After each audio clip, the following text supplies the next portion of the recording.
Ini sampahnya nih. Ini lungai ini. Lungai.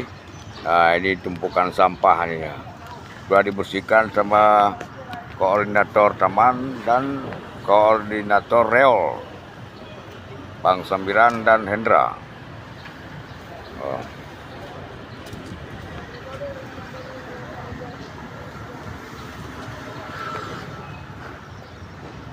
Tuh anggota lagi ngopi tuh.